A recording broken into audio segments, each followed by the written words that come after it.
चलिए अपने आत्मा के ज्ञान और ध्यान की ओर।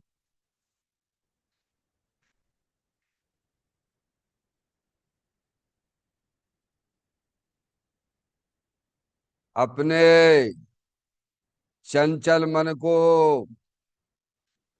एवं चंचल उपयोग को स्थिर करने के लिए चिन्वाणी माता के माध्यम से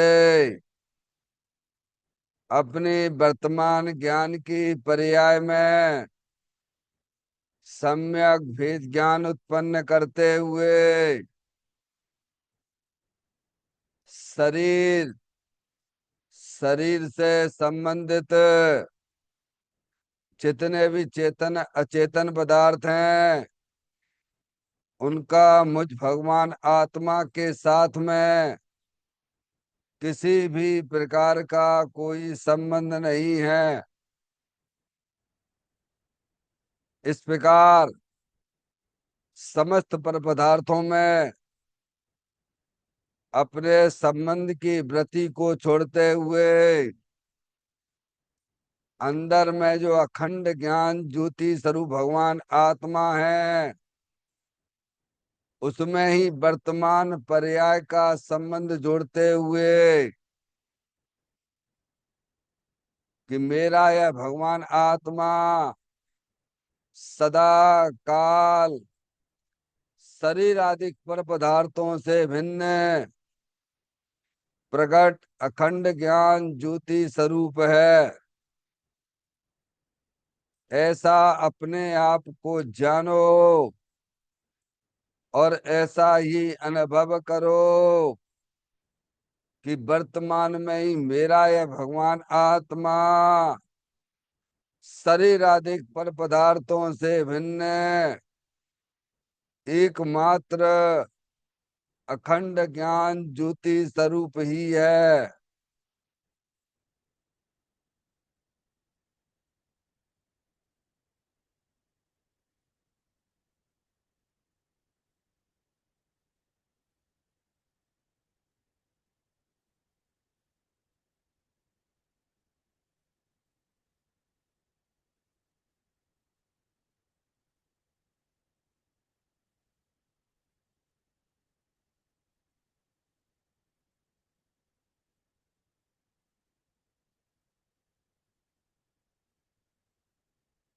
इसी प्रकार से संसार अवस्था में आत्मा की पर्याय में जो विविध प्रकार की पुण्य पाप के परिणाम दिखाई देते हैं वे समस्त परिणाम पर द्रव्यों की लक्ष्य से होने वाले भाव हैं।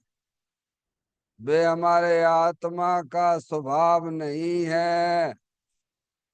ऐसे समस्त रागादिक परिणामों में एकत्व बुद्धि, ममत्व बुद्धि, कर्तृत्व बुद्धि, भोक्तृत्व बुद्धि तथा उन रागादिक परिणामों की ज्ञाता बुद्धि को भी छोड़ते हुए अंदर में जो अखंड ज्ञान ज्योति स्वरूप भगवान आत्मा है जो कि सदा काल शरीर रागादिक से भिन्न एकमात्र पूर्ण निराकुलता स्वरूप वाला है।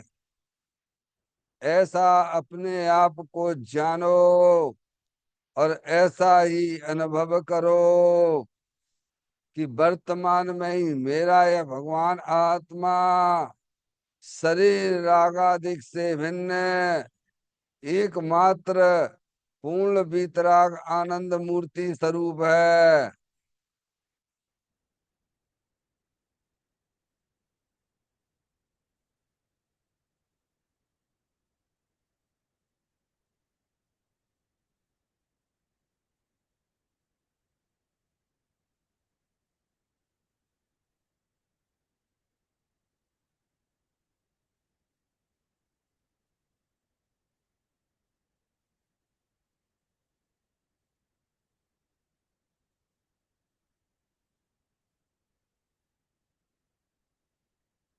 इसी प्रकार से संसार अवस्था में आत्मा की पर्याय में जो पर के लक्ष्य से होने वाला ज्ञान है, वह परलक्षी ज्ञान भी हमारे आत्मा का स्वभाव नहीं है। वह तो इंद्रिय जनित ज्ञान है।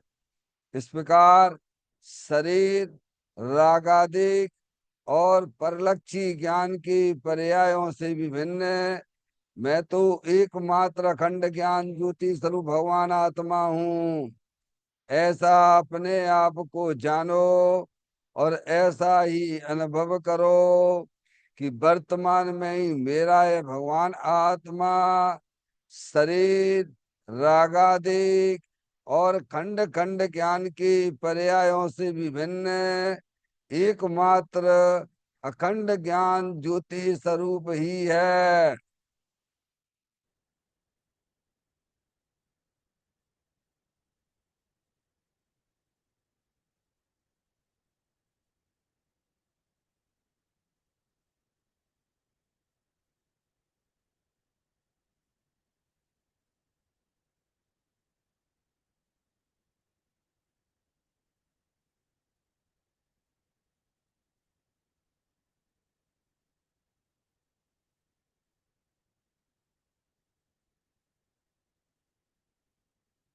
तरप करम, हाप करम, नो करम रहित शुद्धात्म स्वरूपो हम। मेरा ये भगवान आत्मा सदा काल शरीर आदि के नौ कर्मों से भिन्न है।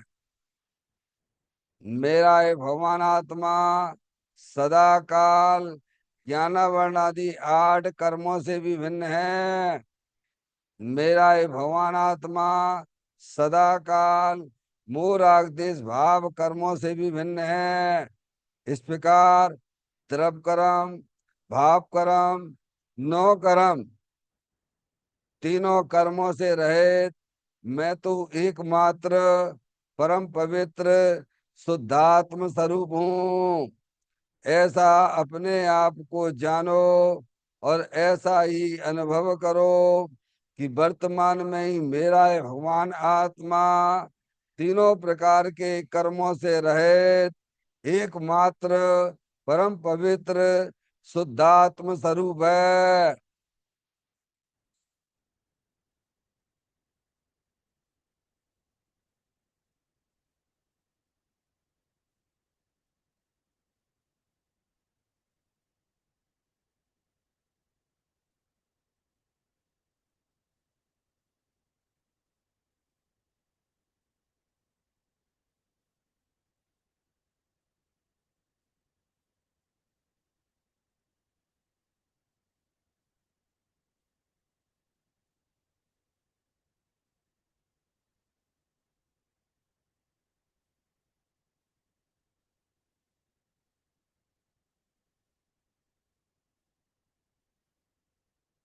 ओम नमः सिद्धेभ्य।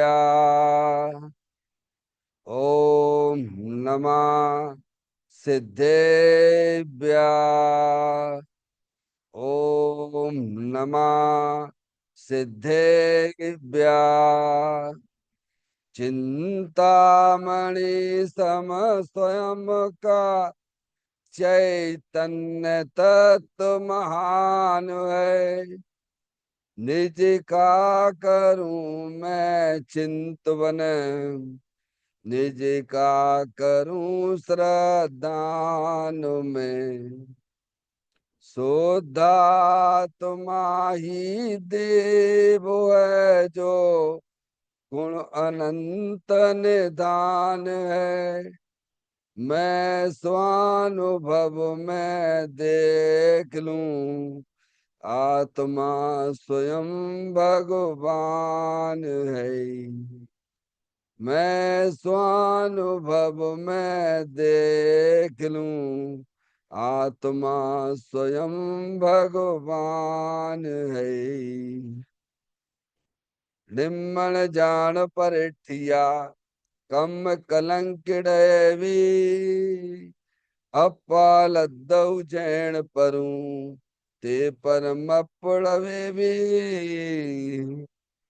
सब करम मल्लिका नाश करवरु प्राप्त कर निजो आत्मा जो लीन निर्मल ध्यान में नम कर निकल परमात्मा सब नाश कर घन गाति अरे अंत पद को पालिया कर नमन उन जिन देव को यह काव्य पथ अपना लिया।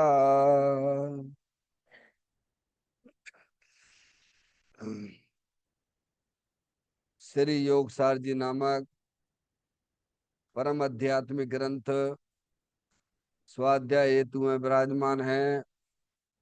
आज से 1400 वर्ष पहले इस महान पवित्र ग्रंथ की रचना दिगंबर संत योगेंद्र महाराज जी हुए हैं। उन्होंने इस महान पवित्र ग्रंथ की रचना की और उन्होंने इस ग्रंथ का नाम योगसार जी रखा। योगसार जी का सीधा सा अर्थ है मुक्ति के मार्ग में। योग का मतलब जोड़ होता है। किसका किसके साथ में जोड़ करना? तो अरिहंत परमात्मा कहते हैं कि अपनी वर्तमान सुत ज्ञान की पर्याय का अंदर में जो अपना त्रिकालिक ध्रुव भगवान आत्मा जो कि सदा काल द्रव्य कर्म भाव कर्म नौ कर्म से रहित एकमात्र अखंड ज्ञान ज्योति स्वरूप है।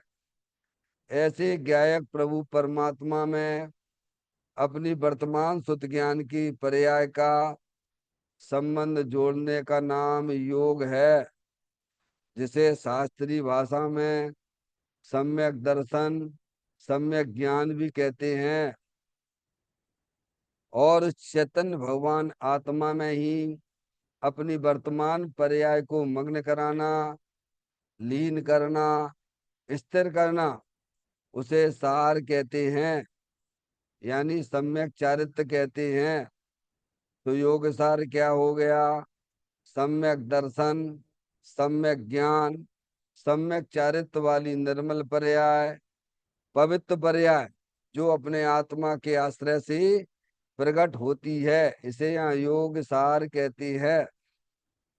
देखिएगा, योग सार ग्रंथ के माध्यम से हम और आप यहाँ पर 62वें नंबर की गाथा का स्वाध्याय चल रहा है, जिसमें दिगंबर संत इस गाथा के माध्यम से हमें यह बताना चाहते हैं कि जो जीव अपने आत्मा का अनुभव करते हैं उन्हें फल के रूप में केवल ज्ञान अर्थात परमात्म दशा प्रकट होती है, और वह परमात्म दशा अनंत काल तक वह आत्मा के साथ में रहेगी। वह यानी आत्मा के अनुभव से परमात्मा बन जाता है। आत्मा क्या है? आत्मा का अनुभव का मतलब क्या है? अपने आप को आत्मा जानना, अपने आप को आत्मा मानना, अपने आप को आत्मा रूप अनुभव करना, अपने आत्मा का आनंद लूटना, इसको कहते हैं आत्म अनुभव। इसका फल क्या है कि आत्मा पर्याय में परमात्मा हो जाता है। अब वह परमात्म दशा आत्मा के साथ में कब तक रहेगी? है अब अनंत काल तक वह आत्मा पर्याय में परमात्मा बन के रहेगा। ये आत्मा को अनुभव करने का फल है। हो गया। और जो अपने आप को मनुष्य रूप जानते हैं, शरीर रूप जानते हैं, मानते हैं, समझ शरीर रूप परिवर्तन करते हैं, वे 4 गति 84 लाख योनियों में परिभ्रमण करेंगे। समझ में आया? चैतन्य रूप अपने आप को अनुभव करेंगे। वे वर्तमान में ही उनकी पर्याय में अतीन्द्रिय आनंद भी प्रारंभ हो जाएगा, जिसे मोक्ष मार्ग कहते हैं। और वह मोक्ष मार्ग बढ़ता बढ़ता बढ़ता बढ़ता केवल ज्ञान में बदल जाएगा। और वह केवल ज्ञान रूपी दशा अब अनंत काल अविनाशी रूप से आत्मा के साथ में रहेगी। अब उसका कभी भी विनाश होने वाला नहीं है। देखिए गाथा का पाठ करते हुए उनके पॉइंटों पे विचार करेंगे। अपनत्व आत्म में रहे तो कौन सा फल ना मिले, बस होय केवल ज्ञान एवं अख्य आनंद परिणमे। देखिए पॉइंटों पर विचार कर रहे हैं अपन।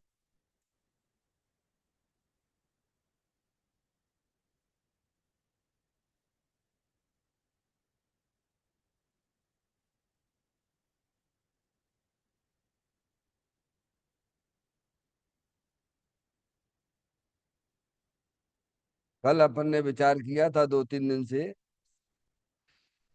कि शुद्ध महिमावंत आत्मद्रव स्वभाव को अनुभवते ही वीर ऐसा उछलकर काम करता है। समझ गए? आत्मा में एक वीर नाम की शक्ति है ना। समझ गए ना? जब उस आत्मा आत्मा तो अनंत शक्तियों से भरेला है। ज्ञान शक्ति है, दर्शन शक्ति है, सुख शक्ति है, प्रबोध शक्ति है, विभुत शक्ति है, सरदर्शिक शक्ति है, वीर नाम की शक्ति है। वो कब पर्याय में उलसित होती है? जब उपयोग अंतर्मुख होके द्रव के सन्मुख होके काम करता है ना, तब पर्याय में ऐसा वीर उछलता है। कैसा वीर उछलता है कि उस पर्याय में ज्ञान की तो वृद्धि हो जाती है। ज्ञान की वृद्धि का मतलब क्या? परलक्षी ज्ञान, बहिर्मुखी ज्ञान वह ज्ञान नहीं है वास्तव में। ज्ञान की वृद्धि का मतलब यानी मोक्ष मार्ग उसे क्लियर दिखाई देने लगता है कि जीव जुदी वस्तु है, राग जुदी वस्तु है, विकल्प आत्मा से जुदी वस्तु है। वो आत्मा में एक एक समय की जो पर्याय हो रही है वह भी जुदी वस्तु है, वो आत्मा नहीं है। समझ गए आप? ऐसे उसका ज्ञान और स्पष्ट होता चला जाता है, उसको बोलते हैं ज्ञान की वृद्धि। क्या? ज्ञान की वृद्धि का मतलब समझ गए? उपसम ज्ञान नहीं, परिलक्षी ज्ञान नहीं। समझ गया? यानी ज्ञान में स्पष्टता और बढ़ती चली जाती है। क्या होती है? जैसे कोई चीज को अपन बार बार देखे नहीं, बार बार देखे नहीं अरविंद भाई, तो क्या होता है? एक चीज को आप बार बार देखेंगे तो आपके ज्ञान में क्या होता है और स्पष्टता आती है। जैसे खिलाड़ी लोग होते हैं ना, क्रिकेट का गेम खेलते हैं ना, समझ में आती है। बैट पकड़े हुए बैट में बैट्समैन है और उधर से कोई बॉल फेंक रहा है, बंदा समझ में आई? तो वो क्या है, बैट्समैन जो है उस बॉल को देखता है। समझ गए? वो ज्यादा समय टिका रहेगा ना बॉल, उस बैट्स पे टिका रहेगा ना, तो बॉल जो है उसे फुटबॉल जैसी दिखने लगती है। क्या होती है? क्या हो गया? ज्यादा समय बैट्समैन अगर पिच पे रुक जाए ना, आते ही आउट हो जाए तो उसे दिखी नहीं, एकदम दिख जाती तो वो जो है उसको बराबर व्यवस्थित मार देता। लेकिन अब ज्यादा समय, अब देखते हैं लोग, अब देखते हैं अपन मैच खेलते हैं, अरे कितनी बढ़िया बॉल आ रही है, मार देना। अभी वो जम रहा है, स्थिर हो रहा है। क्या हो रहा है? अभी वो बॉल को पहचान रहा है। क्या? और ज्यादा समय जैसे ही रुक जाता है बैट्समैन, तो बॉल उसे बॉल नहीं दिखती है, वो अब फुटबॉल दिखाई देती है। क्या देती है? आगे बात समझ, दृष्टांत समझ में आया? ऐसे ही उपयोग जब चेतन भगवान आत्मा के साथ में है, बारंबार आत्म वस्तु है ना, अरूपी है ना, वो हमारे तुम्हारे इंद्रिय ज्ञान का विषय तो है नहीं है, अरूपी है ना।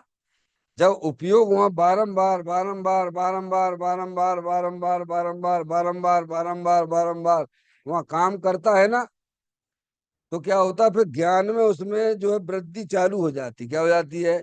और स्पष्टता होने लग जाती है। उसको बोलते ज्ञान की वृद्धि। हाँ,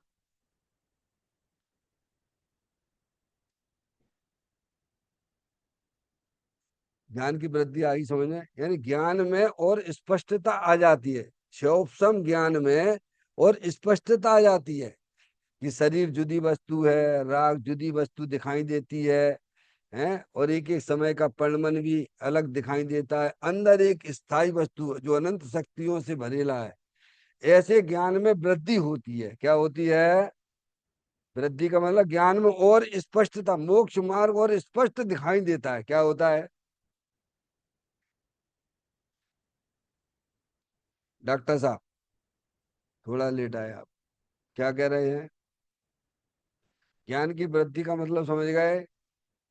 ज्ञान की वृद्धि का मतलब ये नहीं है कि क्षोभसम ज्ञान में वृद्धि हो गई। परिलक्षी ज्ञान वह ज्ञान की वृद्धि नहीं है भगवान। या ज्ञान में और स्पष्टता क्लियर होती चली जाती है। क्या है? बारंबार जब उपयोग एक जगह काम करता है तो वह वस्तु और ज्यादा स्पष्ट होती चली जाती है। आगे। तो यहाँ ज्ञान की वृद्धि होती कब? जब यह आत्मा अपने आप को आत्मा रूप अनुभव करता है तब। जब उपयोग दर्शन ज्ञान का व्यापार जो उपयोग है, अंदर चेतन भगवान आत्मा को अंतर्मुख होके अनुभव करता है कि मैं तो चेतनेश्वर भगवान आत्मा हूँ, मैं तो अनंत शक्तियों से भरेलो भगवान आत्मा हूँ। ये शरीर राग आदि तो सब कर्मकृत वस्तुएं हैं, इनका हमारे आत्मा के साथ में किसी प्रकार का कोई संबंध नहीं है भगवान। ऐसा पर्याय में वीर उलसित होता है। अरे वीर उलसित क्यों नहीं होगा?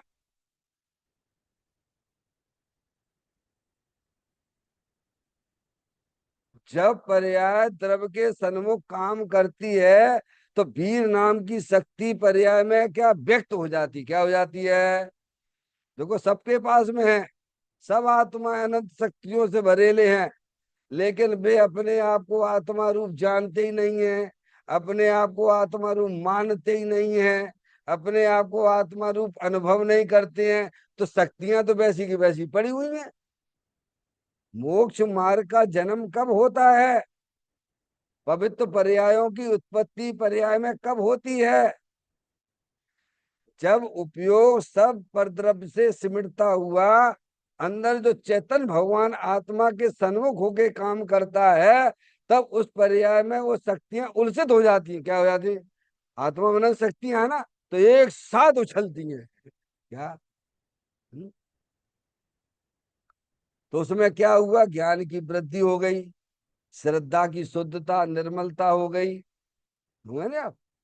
और चारित्र की स्थिरता, उतना उपयोग जो स्थिर भी हुआ द्रव्य के सन्मुख, हुआ ना? गुण स्थान प्रमाण। और आनंद की वृद्धि, आनंद यानी निराकुलता की उत्पत्ति भी हो जाती है उसी समय। और स्वच्छता की वृद्धि होती है, सब गुणों में स्वच्छता, सब गुणों की पर्याय में स्वच्छता हो जाती है नहीं, और वृद्धि बढ़ती जाती है। हो गया? और प्रभुता की उग्रता होती, आदि सभी पर्याय में शुद्धि की वृद्धि होती है। कब? कब डॉक्टर साहब? कब? जब उपयोग समझ परद्रव प्रभाव और पर्याय से विमुख होता हुआ अंदर जो अरूपी चेतन भगवान आत्मा के सन्मुख होकर काम करता है तब। इसको भगवान धर्म कहते हैं। वैर मुक्ता वह धर्म नहीं है। चारों अनुयोगों का सार पर्याय में वीतरागता प्रकट करना है। क्या भैया? और वह वीतरागता अपना वीतराग आनंद स्वरूप भगवान आत्मा जो सदाकाल विद्यमान वस्तु है, उसके सन्मुख होके ज्ञान दर्शन का व्यापार कार्य करता है। तब पर्याय में वीतरागता की उत्पत्ति होती है, उसे भगवान धर्म कहते हैं। अनुभव होते ही वीर का स्वर जागृत होता है, यानी अब उस पर्याय में क्या, अब पर्याय में ऐसा स्वर हुआ है क्या, ऐसी वीरता, ऐसी अद्भुतता प्रकट होती है, लड़ने की क्षमता हो गई है उसमें। क्या है? किसमें? रागादिक, रागादिक परिणतियां आत्मा के शत्रु है ना। अरे आत्मा के घात करके उत्पन्न होती है ना। वैरमुख दशा जितनी भी है, चाहे शुभ भाव कहो चाहे शुभ भाव कहो, वे सब आत्मघाती परिणाम है। अब वह सौरता प्रकट हो जाती है। यानी उन रागाधिक परिणतियों से लड़ने की ताकत पर्याय में हो जाती है। डॉक्टर साहब तो कहते अनुभव होते ही वीर की सौर जागृत हो जा। अब जागृत हो गया, क्या हो गया? अरे भाई, ये अपनी आत्म वस्तु है, यानी ये मालिक है। समझ गए नहीं आप? जब मालिक जागृत हो जाता है डॉक्टर साहब घर में, यानी छह उपशम ज्ञान जो आत्मा के सन्मुख कार्य कर रहा है वो जागृत हो गया, वो मालिक। समझ गए नहीं आप? अब जब मालिक जागृत हो जाता है तो चोर अगर अंदर हो आपके घर में तो वे भी भागने की सोचते हैं, क्या करते हैं? और नए चोरों की हिम्मत नहीं होती है अंदर आने की, क्योंकि मालिक जागृत बैठा हुआ है। ऐसे ही ज्ञानी का ज्ञान वर्तमान पर्याय में जागृत रहता है। क्या रहता है? हर समय जागृत रहता है, हर समय जागृत रहता है। विषय चोर बहु फिरत है। बोलो आगे का क्या है शब्द है? क्यों भैया? पंच इंद्रिय विषय चोर बहु फिरत है समय। बहिर्मुख दशा जो है, क्या समय ये जो है, क्या समय इसको अपने को बचाता है। ये चोर है। बहिर्मुख दशा जो है वो चोर है। उससे ज्ञान ऐसा जागृत हो गया है, बस सावधान हो गया अपने में। वो छह उपसम ज्ञान सावृत हो गया। अब जब सावधान हो गया है तो अनादि काल से हमारे आत्मा के साथ में आठ कर्मों का संबंध है क्या नहीं है? तो वे कर्म क्या होते हैं? वे कर्म निर्जरित होते चले जाते हैं। नए कर्म हैं, वे नए कर्म बनते नहीं है। पर जितना राग है उतना ज्ञानियों को भी बनते हैं, पर वे अनंत संसार वाले बंद नहीं होते हैं। ऐसी पर्याय में जागृति समय दृष्टि को भी हो जाती है।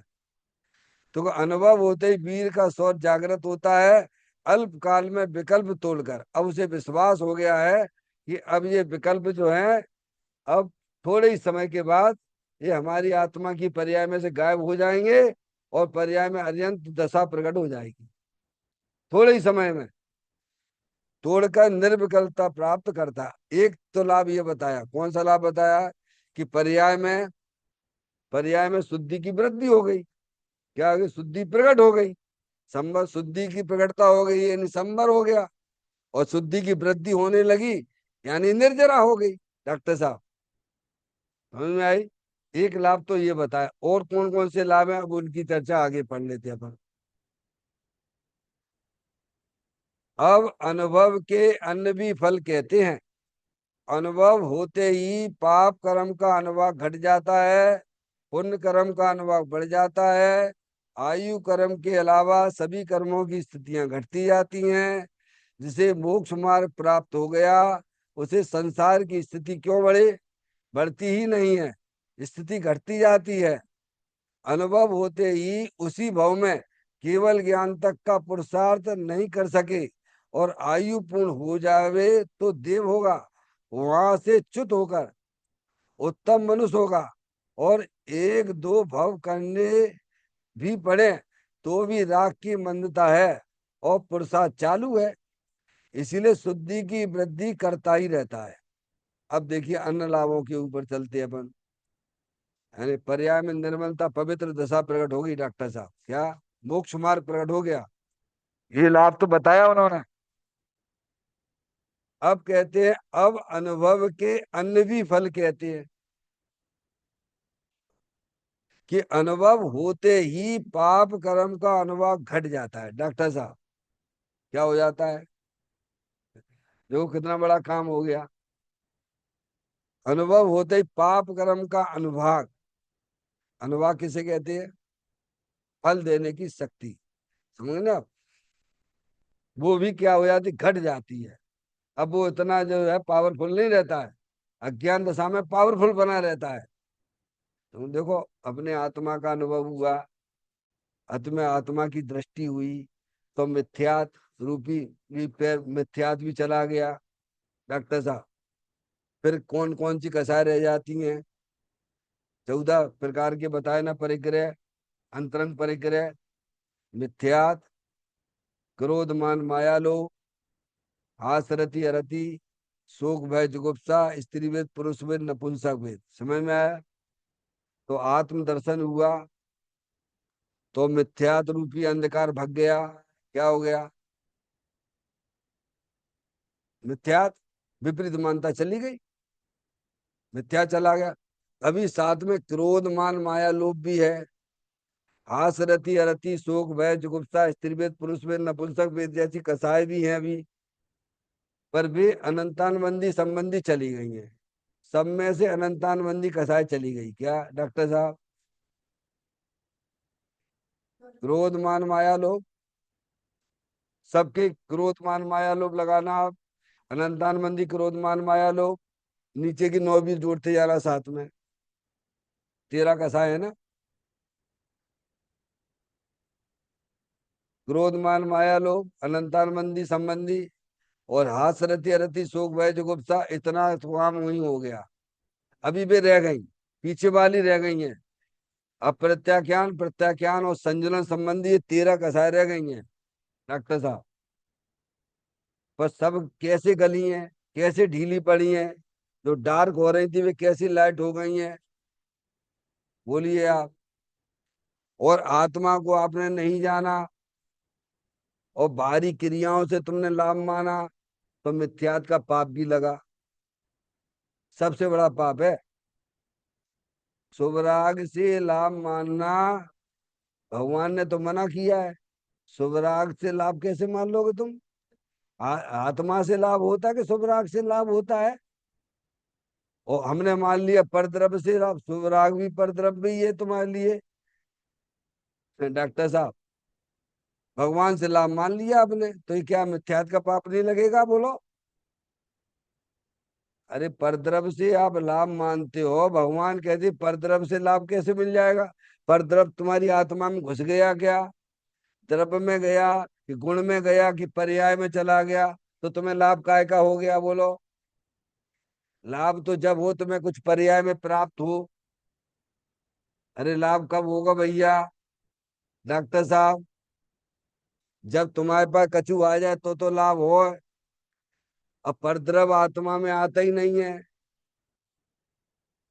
परद्रव में सभी ले लेना भगवान।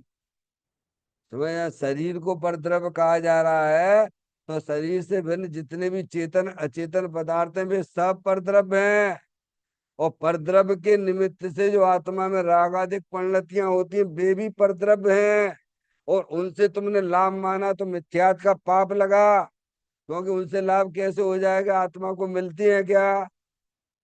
आत्मा को परद्रव्य मिला कि राग मिला? बोलो भगवान। और तुमने मान लिया लाभ, तो मिथ्यात विपरीत मानता हो गई कि नहीं हो गई? यहाँ तो लाभ आत्मा को जानने पर लाभ ही लाभ होता है। क्या क्या लाभ होता है? तो कहते मिथ्यात रूपी दोष महा टल जाता है आपका। क्योंकि मुझे लाभ होगा तो अपने आत्मा से होगा, मुझे सुख मिलेगा तो अपने आत्मा को जानने से मिलेगा, मुझे पर्याय में शांति आएगी तो अपने आत्मा को जानने से आएगी। इस प्रकार की मान्यता रहेगी भले ही आत्मा का अनुभव ना हो। समझ में आया भैया? तो तुम रास्ता सही तुमने पकड़ी है। और परद्रव्य से लाभ माना तो महामिथ्यात का पाप भी लगता है। जितनी भी कसाएं पर्याय में चल रही हैं, 14 प्रकार की जो कसाएं भगवान ने बताई हैं, वो सब कैसे घटती हैं, कैसे उनका नाश होता है? बैर मुक्ता से होता है कि अंतर मुक्ता से होता है?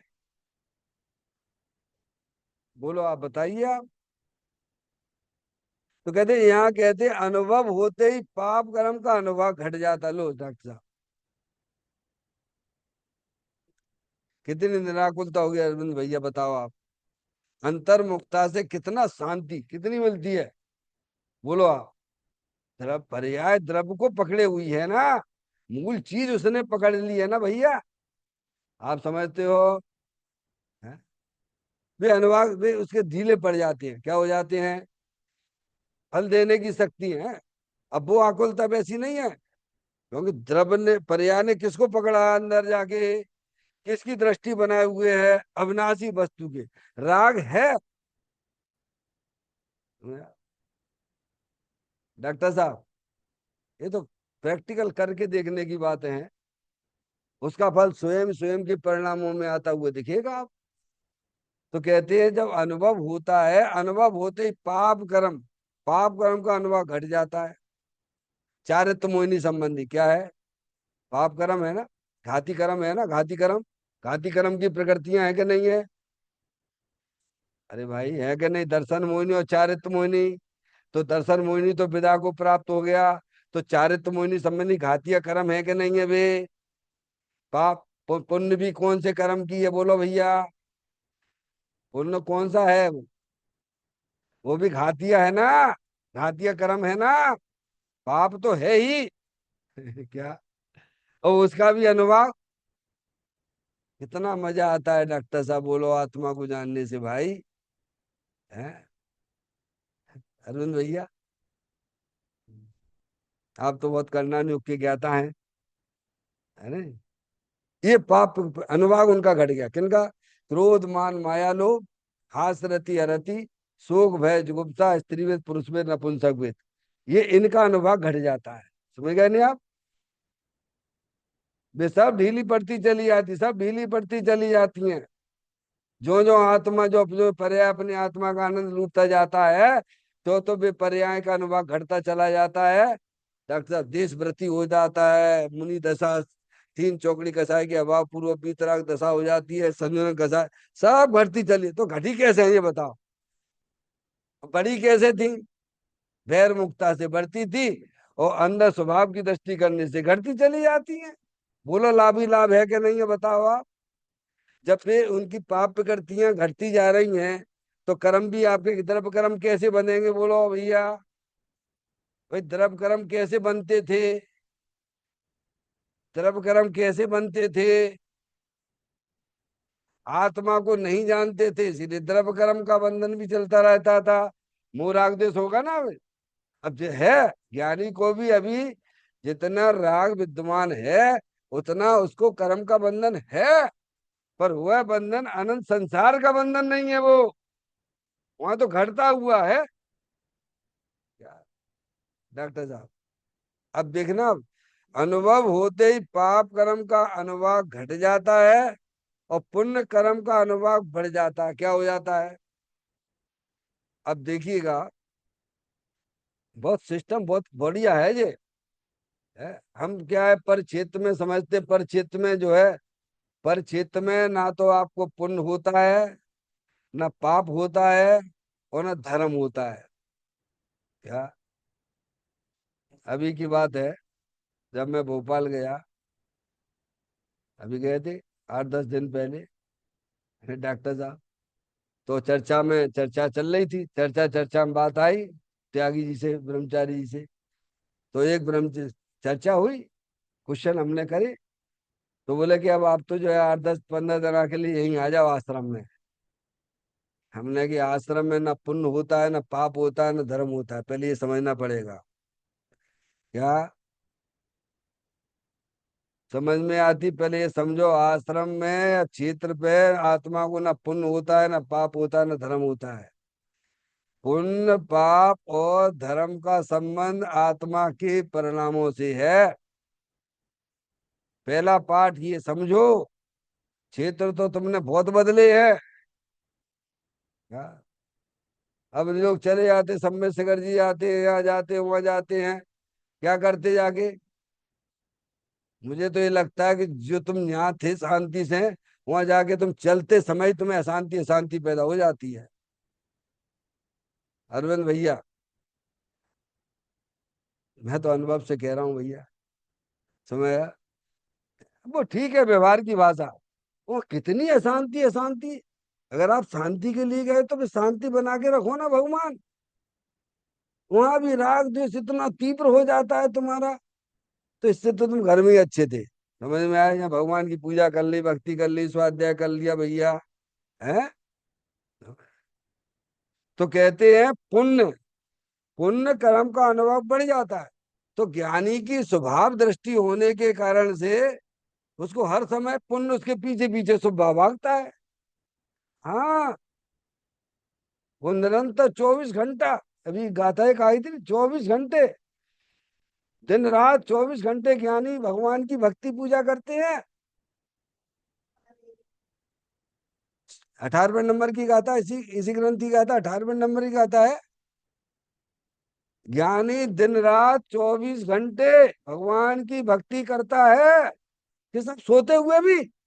हम बोल रहे हैं ना, दिन रात करता है ना, क्योंकि उसको स्वभाव पर्याय में द्रव्य की पकड़ है ना।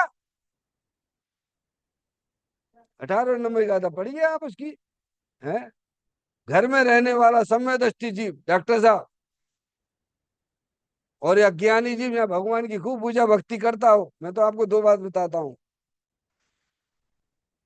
एक जो है देशवृत्ति है, ध्यान दो, वो पढ़ लेना। एक देशवृत्ति है, देशवृत्ति है, वह दुकान पर लड़ाई झगड़ा कर रहा है। लड़ाई झगड़े की बात कर रहा हूँ, शांति से बैठने की बात नहीं कर रहा हूँ।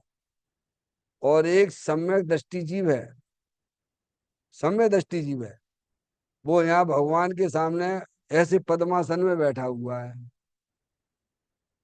क्या सम्यक दृष्टि बता रहा, अज्ञानी की बात नहीं है, दोनों ज्ञानी है। वो लड़ाई झगड़ा कर रहा है देशवृत्ति, और सम्यक दृष्टि यहाँ पर ध्यान में बैठा हो। तो बोलो बताइए आप, परिणामों में कसाई की मंदता किसकी है? डॉक्टर साहब बताओ। सम्यक दृष्टि जीव है, यहाँ बैठे ध्यान कर रहा है आत्मा का, और वो देशवृत्ति है, वो लड़ाई झगड़ा कर रहा है। तो कसाय मंदता किसकी है? सामने वाला किसको देखेगा? अरे जे एकदम बड़ा धर्म तो वो लड़ाई झगड़ा कर रहा हुआ है क्या? समझ में आया भैया? ऐसा नहीं है भगवान। समझ में आया? सम्यक दृष्टि जीव को केवल एक चौकड़ी कसाय के अभाव पूर्वक शांति है। और देशव्रती भले ही जो है दुकान पे बैठा बैठा लड़ाई झगड़ा कर रहा है उस समय, उसको नियम से दो चौकड़ी कसाय का अभाव चल रहा है। डॉक्टर साहब नहीं चल रहा तो देशव्रती नहीं कहलाएगा वो। उतना उसकी परिणाम में भीतरा भाव भी है, दो चौकड़ी कसाय का अभाव है तो उतना सद्भाव भी चल रहा है। समझा? तो ये कोई मार कुछ अजब गजब का है ये। तो यहाँ कहते हैं कि पुण्य कर्म का अनुभव बढ़ जाता है, खाते पीते चलते। अज्ञानी जीव है, यहाँ भगवान की खूब पूजा कर रहा है, और ज्ञानी जीव है दुकान पे बैठा हुआ है, वहां भी पुण्य कर रहा है। कहा, अरे भगवान ये क्या है ये धर्म? इस धर्म को समझना पड़ेगा डॉक्टर साहब। अरे कसाई की मंदता का नाम पुण्य है भगवान। तुमने जे कहां से ले लिया? जैसे आपको स्वाध्याय कर रहे हैं, जो भगवान की पूजा कर रहे हैं, और वे दुकान में बैठे का ऐसे तो माल बेच रहे हैं, लड़ाई झगड़ा कर रहे हैं, सम्य दृष्टि। बोलो पुण्य किसके बढ़ रहा है? पुण्य भी कई प्रकार का होता है, ध्यान रखना। अभी ये चल रहा है प्रवचन सार जी में, पढ़ना आप। पुण्य है, वे तो प्रसाद अप्रसाद पुण्य पाप के नाम है। क्या पुण्य भी अज्ञान, जैसे कोई राजा महाराजा हो जाते हैं ना डॉक्टर साहब, तो ये कैसे हैं ये भी उनका ऐसे ही पुण्य है। तो विपरीत कारण का सेवन करने से उनको भी बनता है। सोलह स्वर्ग तक जाते हैं, उनको मालूम होगा भाई साहब को। मिथ्या दृष्टि जीव कौन से स्वर्ग तक जा सकता है? अन्नमतियों का, समझ लिया डॉक्टर साहब? नौवे गिरवेक तक तो जाता है, दिव्यांगी जीव तो जाता ही है, होंगे नहीं आप? जिनवाणी माता के अनुसार है। क्या बोल रहे हैं? अन्नमति के 16 स्वर्ग तक, वे भी डॉक्टर साहब। अब ये है पुण्य, अब ये है अपन जैसे स्वाध्याय करते हैं तो चर्चा करते हैं तो उसमें भी पुण्य है नहीं? और भगवान की पूजा करने में भी पुण्य है, दान देने में भी पुण्य है। पुण्य भी कई प्रकार का होता है। तो कारण की विपरीतता से फल की प्राप्ति भी विपरीत ही मिलता है, और कारण का सही उपयोग करने से उसका फल भी अलग होता है। अब सम्य दृष्टि जीव है, उसको पुण्य, उसका पुण्य अब उसको ऐसे ही निमित्त मिलेंगे जिसमें अपने आत्मा का विकास होता रहे। और अज्ञानी जीव को ऐसे पुण्य मिलेंगे, क्या, कि वो उसी में मस्त हो जाएगा और फिर कीड़े मकोड़े बन जाएगा। क्या? तो यहाँ ये कहते पुण्य कर्म का अनुभाग बढ़ जाता है। यानी कसाई की सब संबंध कैसे है? कसाई की मंदता का नाम पुण्य है। पूरा। तो ये बढ़ जाता है शुभ भाव, जो कसाई की मंदता उसकी बढ़ती चली जाती है। क्यों बढ़ती चली जाती है उसके? क्योंकि पर्याय का संबंध द्रव्य के साथ में है। और द्रव्य कैसा है? बीतराग आनंद स्वरूप है, कसाय रहित है। अरे भाई, समझ में आती है? कसाय तो जलन पैदा करती है ना। हम्म? आपका मुंह जल्ला, तीव्र मुंह जल्ला है, और आपने जो है मीठी चीज खाई, तो मुंह में जलन कुछ कम होती है कि नहीं होती है? बोलो भैया। और ज्यादा खाओगे तो और ज्यादा, और कम हो जाएगी, और कम हो जाएगी, और कम हो जाएगी। है डॉक्टर साहब? ऐसे ही सम्यक दृष्टि जीव है, अपने द्रव्य स्वभाव का अवलंबन वीतराग आनंद स्वरूप भगवान आत्मा है। तो ये कसाय क्षीण होती चली जाती है, क्या है? और उसमें शुभ भाव बढ़ता जाता है। ये लिख रहे हैं इसमें। अनुभव होते ही, अनुभव के अन्य भी फल इस प्रकार हैं। अनुभव होते ही पाप कर्म का अनुभाग घट जाता है, पुण्य कर्म का अनुभाग बढ़ जाता है। आयु कर्म के अलावा सभी कर्मों की स्थितियां घटती जाती हैं। क्या डॉक्टर साहब? आयु कर्म के अलावा मतलब क्या?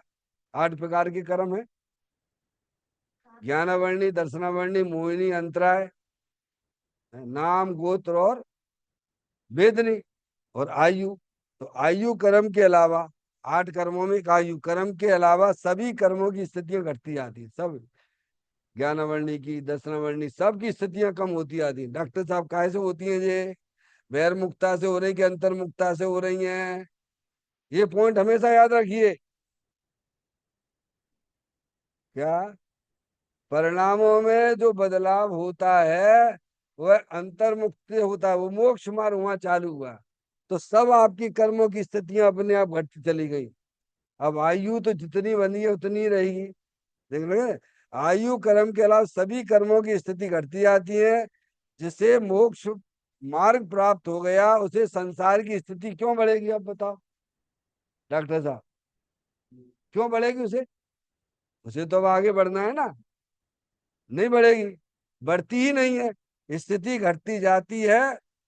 अनुभव होते ही उसी भाव में, लो डॉक्टर साहब, है क्या? देखो कितनी गजब का काम होता है भैया। ये तो एक जड़ी बूटी मिल गई है आपको, हमको, जनवाणी माता के द्वारा। कैसे कसाईयों को पतला करना, कैसे कसाईयों को भगाना। हम सब परेशान काहे से हैं ये बताओ डॉक्टर साहब? पर द्रव्य के कारण से परेशान हो कि आप अपनी कसाई से परेशान हो? अब आप सोचिए। पर द्रव्य के कारण तो कोई परेशान नहीं है, सब अपनी कसायों से परेशान है। तो परेशानी मिटे कैसे भगवान? तो परद्रव की तरफ देखने से मिटेगी, कि अपने आत्मा की तरफ देखने से परेशानी दूर होगी आपकी? है? हम उपाय क्या कर रहे हैं? हे भगवान ऐसा हो जाए, हे भगवान ऐसा कर देना, हे भगवान ऐसा कर देना। क्या? पैर मुख वाले दृष्टि वाले हो तुम। तो एक तरफ दूसरे तरफ का कुछ करता ही नहीं है। तो जितने जीव परेशान हैं, वे अपने अज्ञानता से परेशान है। और अज्ञानता क्या है? कि अपने द्रव्य स्वभाव को नहीं पहचानते डॉक्टर साहब। तो ये अपना अपना महान पुण्य का उदय नहीं है कि अपने को चेतन भगवान आत्मा अपना बता दिया माँ जनवाणी माता ने? अरूपी है, कोई बात नहीं, घबराने की जरूरत नहीं है। आप जनवाणी सुनोगे, समझोगे, द्रव्य गुण पर्याय की बार बारंबार सुनोगे। अरे हम तो कह रहे हैं डॉक्टर के पास में अनपढ़ व्यक्ति कंपाउंडर बैठ जाता, वो भी डॉक्टर हो जाता भैया। हमारे साथ में अंगूठा छाप ठेकेदार भी कसम इंजीनियर से भी बड़ा हो जाता है। ऐसे ही जनवाणी सुनते, द्रव्य गुण पर्याय की बातें सुनते सुनते सुनते सुनते मास्टर हो जाते हो अपने आत्मा के। तो कहते हैं कि अनुभव होते ही उसी भाव में केवल ज्ञान लो। यानी कसाई भी पतली हो गई, तुम्हारा उतना कसाय पतली हो गई, तो शांति मिली कि नहीं? अशांति काय की थी तुम्हारी पर्याय में? कसाय की थी। अब आत्मा को जान लिया, तो कसाई भी पतली होगी। तो बेचैनी तुम्हारी खत्म भई कि नहीं भई? बोलो भैया। कहाँ होती बेचैनी? पर्याय में होती है, समझ में आया? और पर्याय का सन्मुख द्रव्य के सन्मुख है, समझे? तो कहते हैं केवल ज्ञान तक का पुरुषार्थ कर सके, उसी भाव में क्या? अनुभव होते ही उसी भव में, अनुभव होते ही उसी भव में। जैसे कितने जीव हुए बोलो? भरत जी के कितने पुत्र थे? कितने? 923। डॉक्टर साहब हैं? अनुभव होते उसी भव में केवल ज्ञान तक पुरुषार्थ नहीं कर सके और आयु पूर्ण हो जावे तो देव होगा। क्या होगा? क्या? उसी भव से भी जा सकता है, लेकिन यह पंचम काल में नहीं, दूसरी जगह जा सकता है। गए हैं होंगे, ऐसे भी जीव हैं तो उसी भव से केवल ज्ञान उन्होंने ले लिया राजा, और उस भव से ना भी ले सके तो आयु पूर्ण हो जाए देव हो जाएगा। क्या होगा? तो देव कैसे होगा डॉक्टर साहब? देव गति कैसे मिलेगी? पुण्य भाव से मिली कि पाप भाव से मिली कि वितरा भाव से मिली? शुभ भाव से मिली। कैसे मिली? जो शुभ भाव है ना उसके साथ हमें चलना, मिश्र धारा चालू हो गई ना पर्याय में।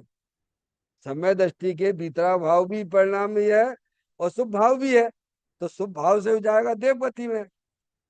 वहां से च्युत होकर मनुष्य होगा। क्या होगा? और एक दो भाव करने भी पड़े तो भी राग की मंदता है और पुरुषार्थ चालू है। लो, बेचैनी नहीं है परिणामों में उसके, कसाई की मंदता बनी रहती है डॉक्टर साहब। और अंदर पुरुषार्थ चलता रहता है, ऐसा नहीं शांति से बैठ गया भैया सम्य दर्शन हो गया। संतोष नहीं है ज्ञानी को। काय का? नहीं, अभी तो मुझे तो है, मुझे वही दशा चाहिए प्रभु जो प्रभु आपने प्राप्त की है। जैसे आचार्य अमृतचंद देव ने समय सार जी के 14वें नंबर के कलश में ये बात लिखा उन्होंने।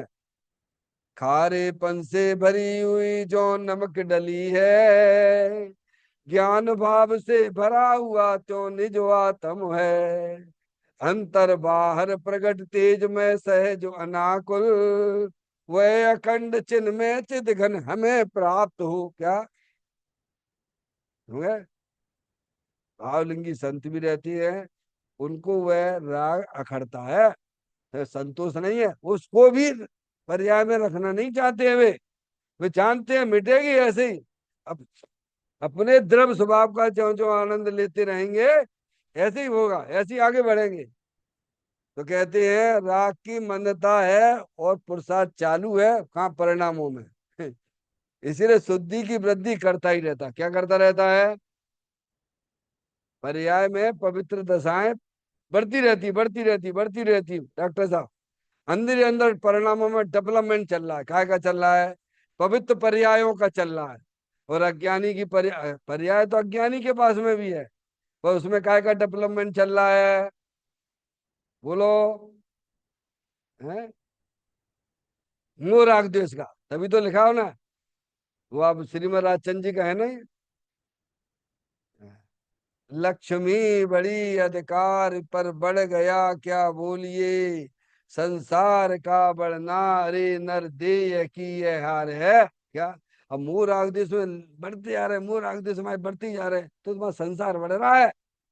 समझ में आया भैया? इसीलिए परद्रव को अपना मत जानो। अपनी चेतन आत्म वस्तु है ना, अतीन्द्रिय आनंद स्वरूप सुख शांति मंडा स्वरूप, उसे पहचानो, उसमें अपनापन लाओ। समझ गया? तो मोराग देश कम करिए आप, ये इलाज है। क्या डॉक्टर साहब? ये मोराग देश बीमारी है ना आत्मा के लिए। अरे बीमारी समझे तब है, ये तो शरीर की बीमारी को अपनी बीमारी समझता है अज्ञानी जीव। शरीर की बीमारी को अपनी, लेकिन बीमारी आत्मा की कौन सी है बोलो? नाम बताओ उसका। मोराग देश ये आत्मा की बीमारी है, और ज्ञानी ने उस बीमारी को दूर किया है, आत्मा के सन्मुख होकर किया है। तो कहते हैं पुरुषार्थ राग की मंदता है और पुरुषार्थ चालू है, दोनों मिश्र धाराएं चालू है ज्ञानी की।